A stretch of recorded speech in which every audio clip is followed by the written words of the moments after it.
अस्सलाम वालेकुम मेरे बच्चे, कैसे हैं आप सब। मैं उम्मीद करता हूँ आप सब ठीक होंगे।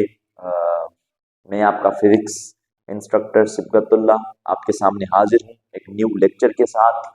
मेरे बच्चे, लेक्चर नंबर 5 के थ्रू हम जाएंगे। हमने लेक्चर 4 जो है वो डिस्कस कर चुके हैं रिगार्डिंग वेक्टर्स वेक्टर्स के बदौलत। ठीक है मेरे बच्चे, तो लेक्चर नंबर 5 हमारे पास जो हेडिंग है वो ऊपर लिखी पड़ी है। हेडिंग कौन सी है?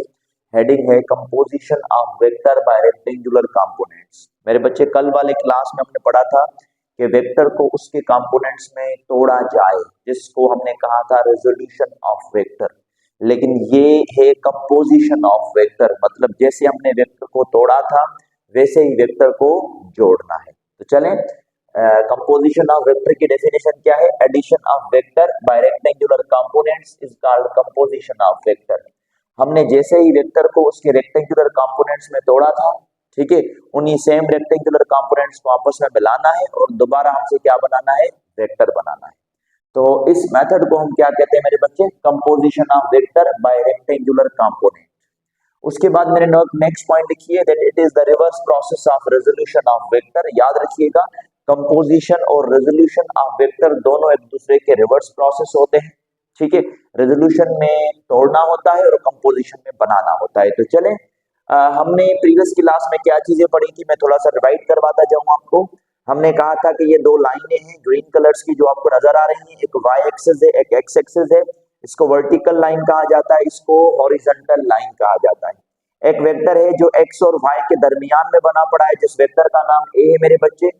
इस वेक्टर ए के दो कंपोनेंट्स बनेंगे, एक हॉरिजॉन्टल कंपोनेंट बनेगा जिसको हमने ए एक्स कहा था, एक वर्टिकल कंपोनेंट बनेगा जिसको हमने ए वाई कहा था। कल वाले क्लास में हमने ये चीज ऑब्जर्व की थी कि जब भी हमें एक्स कंपोनेंट फाइंड करना हो तो हम फार्मूला कौन सा यूज करेंगे मेरे बच्चे? ए कॉस थीटा। और अगर हमने वेक्टर का y कंपोनेंट फाइंड करना हो तो फार्मूला कौन सा यूज करेंगे मेरे बच्चे? a sin theta. ये प्रीवियस जो कल हमने टॉपिक पढ़ा था उसके अंदर हमने ये चीजें डिस्कस की थी। अब हमें कहा गया कि अगर हमने ये वेक्टर a चाहिए और अब अगर हमें ये दो साइड्स मिली हो ए एक्स और ए वाई, तो ये एक राइट एंगल ट्राइंगल बन गया, जिसमें अगर हमें हाइपोटेन्यूज चाहिए तो हम पाइथागोरस थ्योरम इस्तेमाल करते हैं।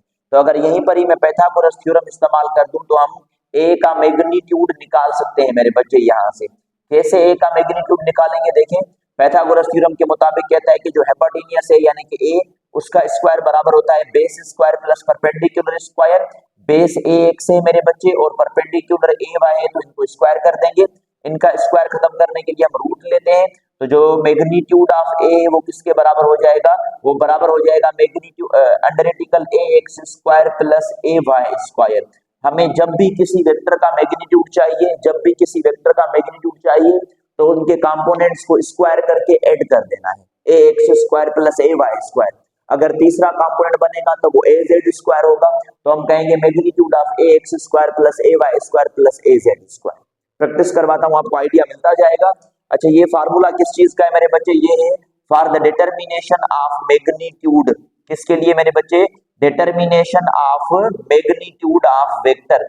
अगर हमें वेक्टर का मैग्नीट्यूड मालूम करना है तो उसको कैलकुलेट करने के लिए हम जो फार्मूला यूज करेंगे वो फार्मूला मेरे बच्चे है अंडर रूट या square root of X square plus A Y square plus A Z square. ठीक है मेरे बच्चे।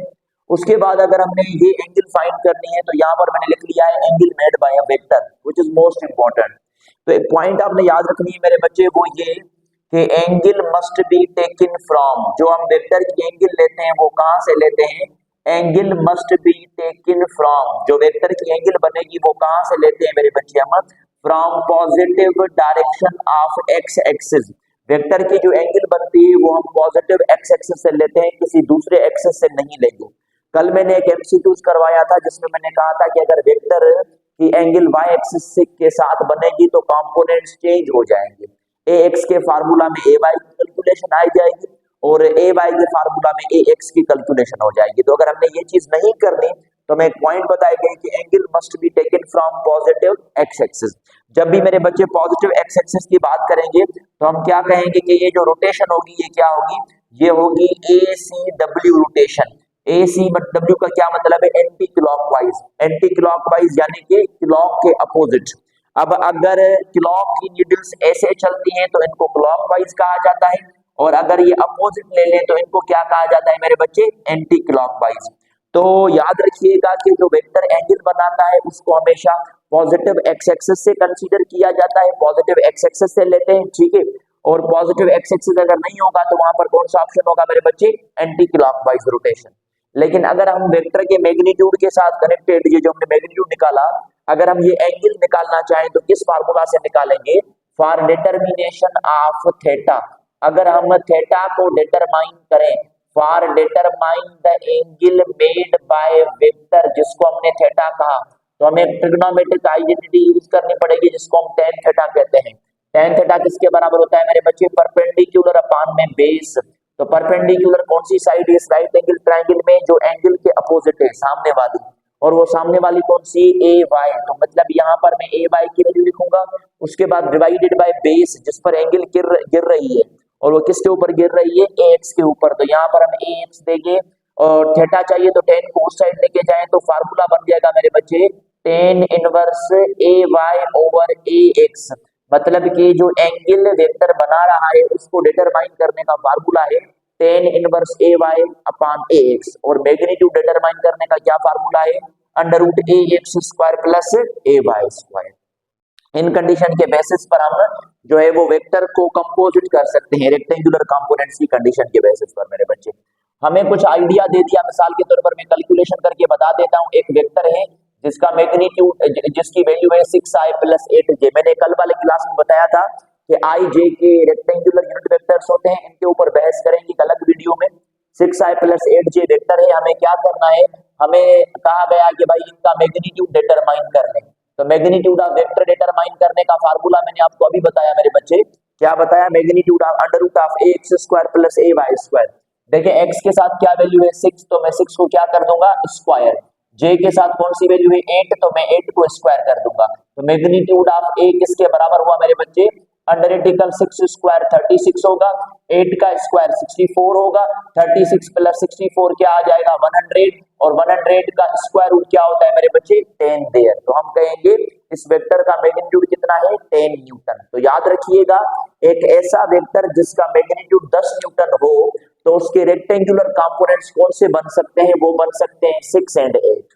और अगर हम इसकी एंगल कैलकुलेट करना चाहें तो अभी मैंने आपको फार्मूला बताया कि theta is equal to tan inverse A Y over A X मेरे बच्चे। तो ये हो जाएगा tan इनवर्स ए वाई की वैल्यू हमें क्या गिवन है, जो दी हुई है यहाँ पर 8, और ए एक्स की क्या वैल्यू गिवन हुई है 6। 2 की टेबल पढ़े 4 टाइम्स, 2 की टेबल पढ़े 3 टाइम्स, तो आंसर आया मेरे बच्चे tan इनवर्स 4/3।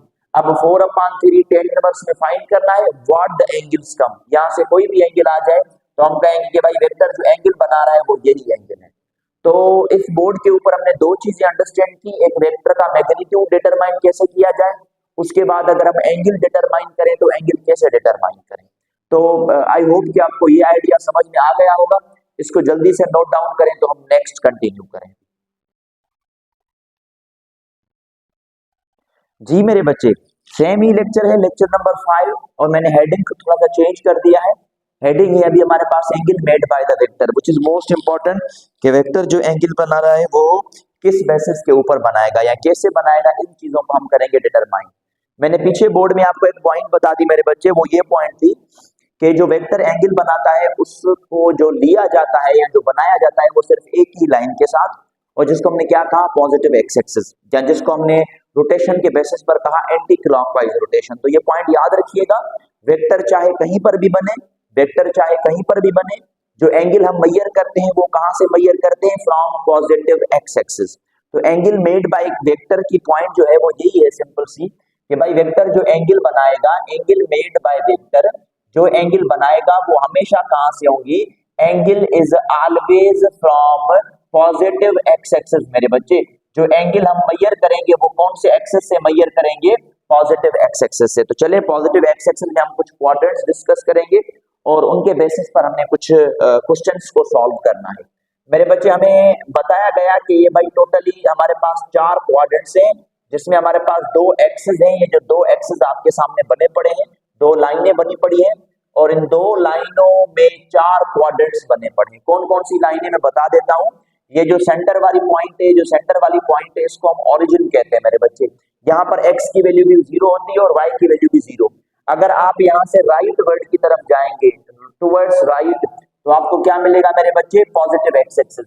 और अगर इसके अपोजिट अगर हम लेफ्ट वर्ड की तरफ जाएंगे तो क्या बन जाएगा? Negative X axis. अगर ओरिजिन से हम ऊपर जाएंगे तो क्या बनेगा? Positive Y axis. अगर ओरिजिन से नीचे आएंगे तो क्या बन जाएगा मेरे बच्चे? Negative Y axis. टोटली हर क्वाड्रेंट में 90 की एंगल होती है, ठीक है मेरे बच्चे। ये जो पहला क्वाड्रेंट है इसमें एंगल 0 से शुरू होती है और कहां तक खत्म होती है? 90 डिग्री तक। अच्छा, जो सेकंड क्वाड्रेंट होता है फिर मैं उसमें 90 ऐड करता जाऊंगा। इसका मतलब है कि 91 से स्टार्ट हो जाएगा और कहां तक खत्म होगा? 90 ऐड करने के बाद 180 तक खत्म होगा। जब थर्ड क्वाड्रेंट में आएंगे तो ये स्टार्ट लेगा 181 से और खत्म होगा 270 से। उसके बाद अगर हम फोर्थ क्वाड्रेंट में आएंगे तो वो कहां से स्टार्ट होगा? 271 से 360 डिग्री तक। इसका मतलब ये हुआ कि एंगल डिसाइड करती है कि वेक्टर किस क्वाड्रेंट में बना पड़ा है। मिसाल के तौर पर थ्योरेटिकल क्वेश्चंस मैं आपसे पूछता हूं, कहा गया कि वेक्टर एंगल बना रहा है 120 की, तो कौन सा क्वाड्रेंट है? Second quadrant. 210 तो कौन सा क्वाड्रेंट है? Third quadrant. 225 तो कौन सा क्वाड्रेंट है? Third quadrant. 310 कौन सा क्वाड्रेंट है? Fourth quadrant. 80 डिग्री कौन सा क्वाड्रेंट है? First quadrant. तो मतलब एंगल को देखकर हम बता सकते हैं कि वेक्टर कौन से क्वाड्रेंट पर। एक चीज ये, दूसरे हर क्वाड्रेंट में एक्सिस की वैल्यू डिफरेंट है मेरे बच्चे। कैसे? ये जो पहला क्वाड्रेंट है ये इन दो लाइन से बना है, ठीक है। इन दो लाइन में से जो एक्स एक्सिस है वो क्या है? पॉजिटिव, और जो वाई एक्सिस है वो भी क्या है मेरे बच्चे? पॉजिटिव। तो जब भी वेक्टर पहले क्वाड्रेंट में बनेगा तो याद रखिएगा एक्स एक्सिस पॉजिटिव होगा और वाई एक्सिस भी पॉजिटिव होगा। उसके बाद जब हम दूसरे क्वाड्रेंट में आएंगे तो एक ये लाइन है which is negative X axis और ये ऊपर की तरफ पॉजिटिव वाई एक्सिस, तो यहाँ पर एक्स एक्सिस नेगेटिव होगा और वाई एक्सिस पॉजिटिव होगा। उसके बाद अगर वेक्टर थर्ड क्वाड्रेंट में बने तो ये नेगेटिव एक्स एक्सिस है, ये नेगेटिव वाई एक्सिस है, तो मैं कहूंगा कि भाई ये नेगेटिव एक्स एक्सिस और नेगेटिव वाई एक्सिस है। अगर फोर्थ क्वाड्रेंट में जंप करेंगे तो ये वो दो लाइंस थी, इसमें एक्स एक्सिस क्या है मेरे बच्चे? पॉजिटिव, और वाई एक्सिस क्या है? नेगेटिव। तो मतलब आप ये भी डिसाइड कर सकते हैं उन एक्सिस को देख करके वेक्टर कौन से क्वाड्रेंट में। चलिए एक थ्योरेटिकल एमसीक्यू पूछ लेता हूं मैं आपसे। At in which quadrant both the components of vector are negative. तो सिंपल सा लॉजिक है, कौन से क्वाड्रेंट में नेगेटिव है मेरे बच्चे? थर्ड क्वाड्रेंट में। कौन से क्वाड्रेंट में एक्स पॉजिटिव है वाई नेगेटिव है? Fourth quadrant. कौन से क्वाड्रेंट में दोनों पॉजिटिव है? वो पहला क्वाड्रेंट है। तो अगर ऐसे क्वेश्चन आ जाए तो आप उनको इजीली आई होप के सॉल्व कर सकते हैं। तो चलें हम एंगल मेड बाय वेक्टर के ऊपर आते हैं मेरे बच्चे। हमें कहा गया कि एक वेक्टर है जो पहले क्वाड्रेंट में बना और वो एक एंगल बना रहा है फ्रॉम पॉजिटिव एक्स एक्सिस, जिसको हम क्या कहेंगे? थीटा कहेंगे। अब अगर मुझे ये थीटा कैलकुलेट करनी है तो मैंने पीछे बोर्ड पर एक फार्मूला बताया आपको कि थीटा कैलकुलेट करने का फार्मूला क्या है? Theta is equal to tan inverse A Y upon A X. याद रखिएगा ये जो फार्मूला मैंने लिखा है ये पहले क्वाड्रेंट का है, दूसरे तीसरे चौथे क्वाड्रेंट का नहीं है। कौन सा? tan inverse A Y divided by A X. तो ये फार्मूला होता है एंगल कैलकुलेट करने का पहले क्वाड्रेंट में, और पहले क्वाड्रेंट में एंगल 0 से कितनी होगी? 90। अगर मैं आपसे पूछूं कि एंगल कितनी हो सकती है, आप कहेंगे सर हमें श्योरिटी तो नहीं, लेकिन एक चीज हम कंफर्म कह सकते हैं कि 0 और 90 के बीच में। क्यों? क्योंकि वेक्टर पहले क्वाड्रेंट में बना पड़ा है। अब हम क्या करेंगे कि इस सेम वेक्टर को मेरे बच्चे हम दूसरे क्वाड्रेंट पर लेके आएंगे। तो मैथमेटिक्स का एक मतलब समझ लें कि एक फार्मूला या आइडिया समझ लें। वो कहता है कि एक पॉइंट है मैथमेटिक्स की कि vertical opposite angles are equal. अगर ये थीटा है तो इसके सामने वाली एंगल भी क्या होगी मेरे बच्चे? थीटा होगी। लेकिन इस थीटा एंगल से हमें काम नहीं, क्योंकि मैंने आपको पहले ही बताया कि वेक्टर की एंगल कौन से एक्सिस से ली जाती है? पॉजिटिव एक्स एक्सिस से। तो हम यहां से एंगल मेजर करेंगे जहां तक वेक्टर चला है, मतलब यहां तक, नीचे की तरफ नहीं, क्योंकि वेक्टर है यहां से स्टार्ट होकर यहां तक आ गया है, यहां तक। तो हम क्या करेंगे कि ये जो नीचे एंगल बनी है इसको माइनस कर देंगे, कट कर देंगे। तो यहाँ पर जो एंगल बनेगी वो क्या बनेगी?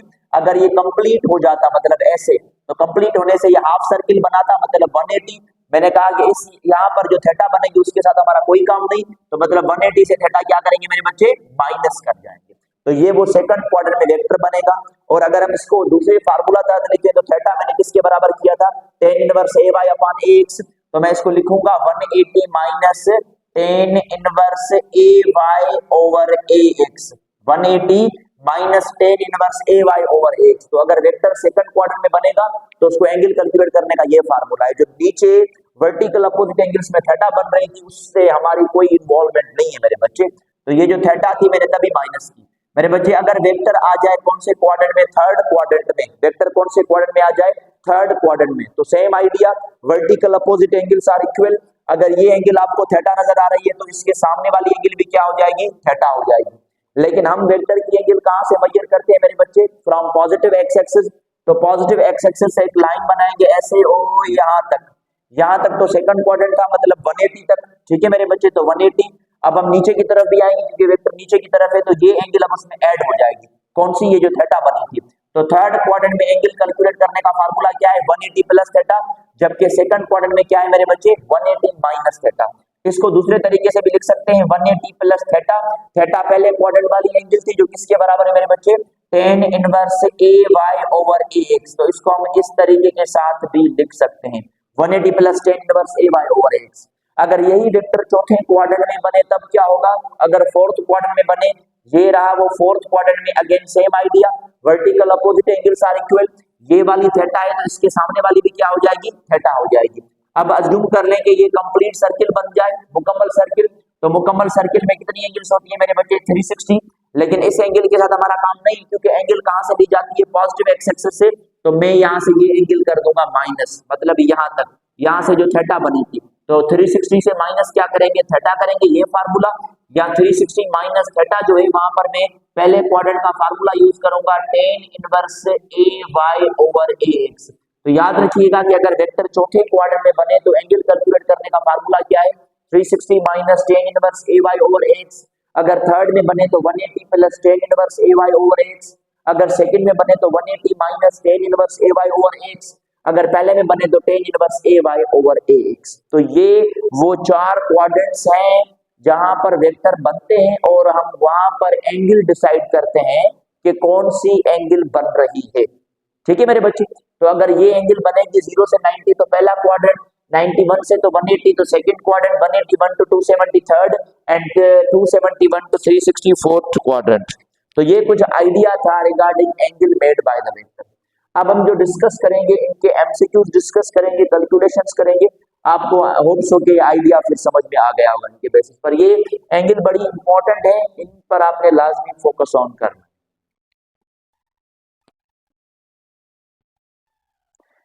जी मेरे बच्चे, सामने क्वेश्चन लिखा पड़ा है, उसको सॉल्व करेंगे। क्वेश्चन क्या लिखा पड़ा है, क्वेश्चन लिखा पड़ा है angle made by 3i minus 3j can be written as. 3i minus 3j एक वेक्टर है और वो जो एंगल बना रहा है उस एंगल को हम कैसे लिख सकते हैं, 3i minus 3j। Let's decide कि वेक्टर कौन से क्वाड्रेंट में बनेगा। i के साथ पॉजिटिव 3 है और j के साथ नेगेटिव 3 है, मतलब x एक्सिस की लाइन पॉजिटिव हो जाएगी और y एक्सिस की लाइन क्या हो जाएगी, नेगेटिव, ठीक है मेरे बच्चे। तो x पॉजिटिव y नेगेटिव कौन सा क्वाड्रेंट होता है, कौन सा क्वाड्रेंट होता है, फोर्थ क्वाड्रेंट। कौन सा क्वाड्रेंट होता है मेरे बच्चे, फोर्थ क्वाड्रेंट। और फोर्थ क्वाड्रेंट में मैंने शॉर्टकट क्या बताया, 360 minus tan inverse A Y over A x. ये 360 से हम लिखेंगे माइनस tan इनवर्स, यहाँ पर ए वाई की कितनी वैल्यू है, अच्छा y के साथ 3 है लेकिन माइनस का तो माइनस नहीं लिखनी हमने, क्यों, क्योंकि ये जो एंगल थी ये पहले क्वाड्रेंट में बन रही थी, तो दोनों वैल्यू पॉजिटिव रखनी है। तो j के साथ 3 है तो यहाँ पर हम 3 रखेंगे, उसके बाद i के साथ 3 है तो हम यहाँ पर भी 3 रखेंगे। 3 3 गेट कैंसिल, 1 जवाब आया मेरे बच्चे। तो 360 माइनस tan इनवर्स 1। जब आप tan इनवर्स 1 सॉल्व करेंगे मेरे बच्चे कैलकुलेटर में tan इनवर्स 1 तो आपको कितनी एंगल मिलेगी, 45 डिग्री। तो यहाँ पर 360 माइनस 45 करेंगे, अगर 360 से 45 को माइनस किया जाए तो इसका आंसर बनेगा मेरे बच्चे 315। तो 3i माइनस 3j वेक्टर जो एंगल बनाएगा वो कितनी बनाएगा, 315 डिग्री, ठीक है मेरे बच्चे। मैं tan की कुछ कैलकुलेशंस आपको बता देता हूं, जैसे प्रीवियस में मैंने साइन और कॉस की वैल्यूज बताई थी। tan में 0 क्या होता है, tan में 30 क्या होता है, 45 क्या होता है, उसके बाद 60 क्या होता है एंड 90 क्या होता है। लेट मी चेक अगर कोई इशू ना हो स्क्रीन के साथ तो जी। तो ये वो चार एंगल्स है मेरे बच्चे, 5 जो आपने याद रखनी है। tan में अगर 0 आए तो 0 हो जाएगा, tan में अगर 30 आए तो 1 ओवर रेडिकल 3 हो जाएगा जिसका आंसर 0.57 होता है। tan में 45 किसके बराबर होता है, 1 के। tan में 60 बराबर होता है रेडिकल 3 के जिसका आंसर है मेरे बच्चे 1.71। और tan में 90 क्या होता है, इन्फिनिटी होता है। तो वो 5 एंगल्स आपको लाजमी फोकस करनी है। चले एक और क्वेश्चन पर आते हैं। A vector of magnitude 3 Newton, एक वेक्टर है जिसका मैग्नीट्यूड 3 न्यूटन है, of a vector of magnitude 3 Newton making an angle, वो एक एंगल बना रहा है मेरे बच्चे। कौन सी एंगल बना रहा है? Making an angle of 45 degree, 45 degree की एंगल बना रहा है। Then angle made by, then angle made by, भाई आपने मालूम करना है कि कौन सी एंगल बन रही है। Angle made by what? -3 Newton will be, -3 Newton का वेक्टर कौन सी एंगल बना रहा है। तो चलिए सवाल को थोड़ा सा समझ लेते हैं। एक वेक्टर है जिसका मैग्नीट्यूड 3 न्यूटन है, वो कौन सी एंगल बना रहा है? 45। 45 मतलब कौन सा क्वाड्रेंट होता है मेरे बच्चे? पहला क्वाड्रेंट। तो यहाँ पर मैं बना देता हूँ कि भाई ये पहले क्वाड्रेंट में वेक्टर बन रहा है जिसका मैग्नीट्यूड है 3 न्यूटन, और वो कितनी एंगल बना रहा है? 45 की। अब -3 न्यूटन क्या बनाएगा? देखिए 3 पहले क्वाड्रेंट में है और ये -3 है। -3 का क्या मतलब है कि direction is reversed, direction reverse हो गया मेरे बच्चे। रिवर्स मतलब अपोजिट, तो अपोजिट पहला क्वाड्रेंट था, अब इसका अपोजिट कौन से क्वाड्रेंट में चला जाएगा? थर्ड क्वाड्रेंट में। तो -3 न्यूटन हुआ थर्ड क्वाड्रेंट में, और थर्ड क्वाड्रेंट का फार्मूला क्या था? 180 प्लस थीटा मेरे बच्चे।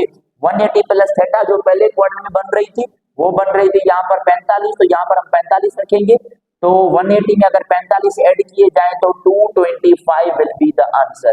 अगर एक वेक्टर जिसका मैग्नीट्यूड 3 न्यूटन है वो 45 की एंगल बना रहा है, तो -3 न्यूटन कितनी एंगल बनाएगा मेरे बच्चे? 225। कैसे सॉल्व किया? मेथड आपके सामने लिखा पड़ा है। 3 न्यूटन पहले क्वाड्रेंट में है तो -3 न्यूटन उसके अपोजिट बनेगा, और उसका अपोजिट कौन सा क्वाड्रेंट होता है? Third quadrant. थर्ड क्वाड्रेंट में शॉर्टकट क्या था? 180 प्लस थीटा। थीटा की वैल्यू गिवन है, हम इन बेसिस पर इन क्वेश्चंस को सॉल्व कर सकते हैं। नेक्स्ट क्वेश्चन प्रैक्टिस आउट करते हैं इनके। जी मेरे बच्चे, सामने एक एमसीक्यू लिखा पड़ा है, rectangular components of 5 newton are. 5 newton एक वेक्टर है जिसके रेक्टेंगुलर कंपोनेंट्स फाइंड करने हैं। रेक्टेंगुलर कंपोनेंट्स का क्या मतलब है? ax और ay, याद रखिएगा। तो ax और ay के दरमियान में हमने अभी फॉर्मेशन प्लेस की कि अगर वेक्टर का जो मैग्नीट्यूड है वो बराबर होता है किसके? √ Of ax square plus ay square. ये यहाँ से पहली वैल्यू x की होगी, दूसरी वैल्यू y की होगी। मिसाल के तौर पर अगर मैं 1 और 4 लूं तो 1 का स्क्वायर 1 हो जाएगा और 4 का स्क्वायर 16, तो 1 प्लस 16 17, यानी कि 5 जवाब नहीं आया। अंडर रूट निकालेंगे तो 5 नहीं आएगा। फिर दोबारा कहता है 3 और 2, तो यहाँ पर मैं 3 रखूंगा, उसका स्क्वायर 9, 2 का स्क्वायर हो जाएगा 4, 9 प्लस 4 13, और उसका रेडिकल भी 5 नहीं होता। अगर 4 और 3 रखा जाए मेरे बच्चे तो 4 का स्क्वायर क्या हो जाएगा? अगर मैं 4 लिखूं यहाँ पर मिसाल के तौर पर, तो यहाँ पर हम 4 का स्क्वायर करेंगे, उसके बाद अगर 3 तो 3 का भी स्क्वायर करें। मैग्नीट्यूड ऑफ ए बिकम्स 4 का स्क्वायर 16 होता है, 3 का स्क्वायर 9 होता है, तो मैग्नीट्यूड ऑफ 6 √16 प्लस 9 कितना हो जाएगा? 25, और 25 का मैग्नीट्यूड कितना? √ क्या होता है मेरे बच्चे? 5 न्यूटन। तो the correct answer will be C there. अच्छा, यहाँ पर सिंपली इनको ऐड नहीं करना, इनकी √ और स्क्वायर के बाद इनको सम अप भी करना है। तो मैंने √ भी किया, स्क्वायर भी टर्म्स को किया, और फिर इनको सम किया, तो ओवरऑल आंसर मुझे निकल आया। तो अगर रेक्टेंगुलर कंपोनेंट्स पूछे जाए मेरे बच्चे तो वो सिंपल एडिशन से नहीं आते, वो इस मेथड से आते हैं। ठीक है, तो ये बात ध्यान में रखिएगा। अच्छा, उसके बाद इसके साथ कनेक्टेड एक दो और पॉइंट्स बता देता हूं। अगर मिसाल के तौर पर एक वेक्टर है, अगर एक वेक्टर है जिसका मैग्नीट्यूड है 10 न्यूटन, पीछे बोर्ड पर करवाया था, तो इसका x कंपोनेंट 6 न्यूटन हो सकता है और इसका y कंपोनेंट 8 न्यूटन हो सकता है। सर क्या x और y में शफलिंग हो सकती है? मिसाल के तौर पर x कंपोनेंट 8 हो जाए और y कंपोनेंट 6 हो जाए, तो ये पॉसिबल है। ठीक है, तो अगर मैग्नीट्यूड 10 न्यूटन हो तो ax 6 होगा और ay क्या होगा मेरे बच्चे? 8 न्यूटन होगा।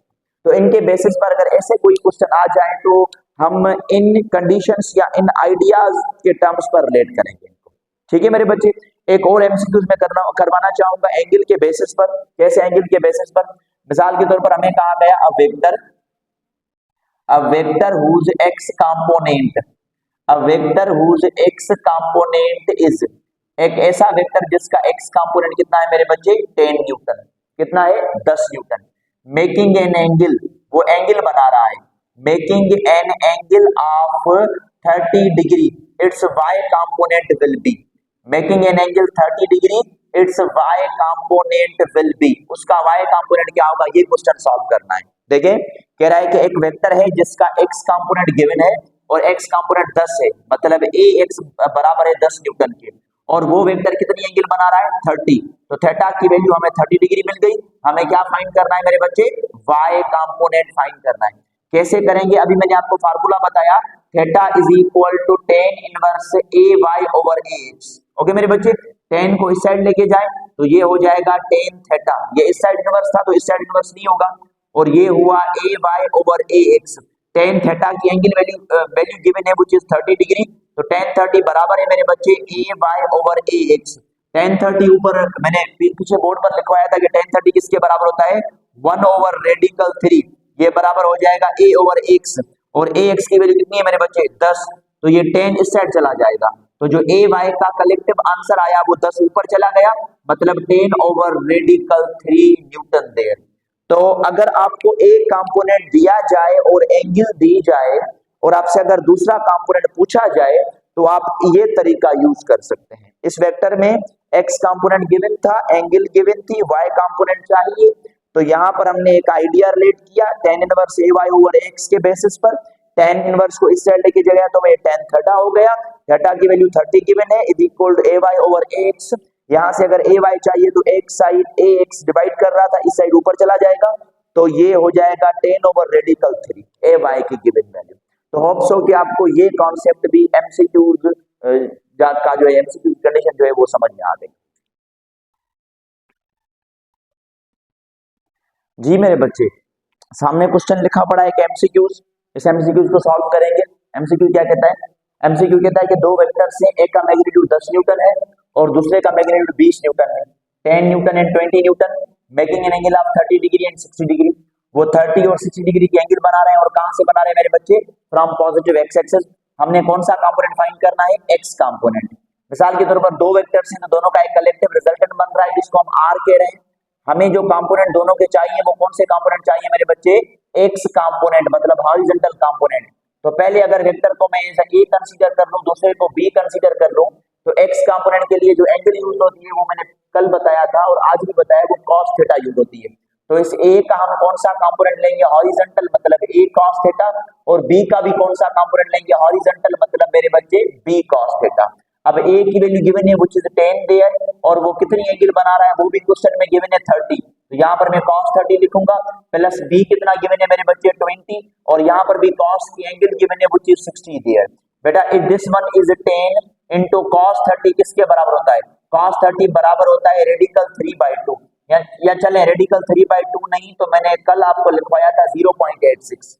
फिर इसी तरीके के साथ प्लस 20 cos 60 किसके बराबर है मेरे बच्चे? 0.5 या 1/2। अब 10 को 0.86 से मल्टीप्लाई कर दें, डेसिमल एक डिजिट इस साइड चला जाएगा, तो जवाब हो जाएगा 8.6, प्लस 20 को 0.5 से मल्टीप्लाई करें यानी कि आधा कर दें 20 का, और 20 का हाफ क्या होगा मेरे बच्चे? 10। अब इस 10 और 8 को आपस में ऐड करेंगे तो 18.6 Newton will be the answer. यानी कि उन वेक्टर का जो एक्स कंपोनेंट हुआ, जो हॉरिजॉन्टल कंपोनेंट बना, रिजल्टेंट का टोटल वो कितना बना मेरे बच्चे? वो बना 18.6 न्यूटन। तो ये दो वेक्टर्स को कलेक्टिवली हमने ऐड किया, तभी मैंने कहा कि ये रिजल्टेंट है। अब ये सेम क्वेश्चन अगर आपसे वर्टिकल कंपोनेंट में पूछे तो अब आपने क्या करना है? वो जो a cos थीटा लिखा था उसको a sin थीटा कर देना है, जो b cos थीटा लिखा था उसको भी b sin थीटा कर देना है। मेरे बच्चे होप सो कि आपको लेक्चर नंबर 5 समझ में आ गया होगा। प्रैक्टिस आउट करें, इनके नोट्स बनाते जाएं। इंशाल्लाह आपसे नेक्स्ट लेक्चर में मुलाकात होती है। नेक्स्ट जो लेक्चर होगा हमारा वो होगा दो टाइप ऑफ वेक्टर्स के बारे में, एक को हम यूनिट वेक्टर कहते हैं, उनकी कैलकुलेशन होगी, और दूसरे को हम पोजीशन वेक्टर कहेंगे। तो चलिए आपसे इंशाल्लाह फिर नेक्स्ट लेक्चर में मुलाकात होती है, तब तक के लिए अल्लाह हाफिज।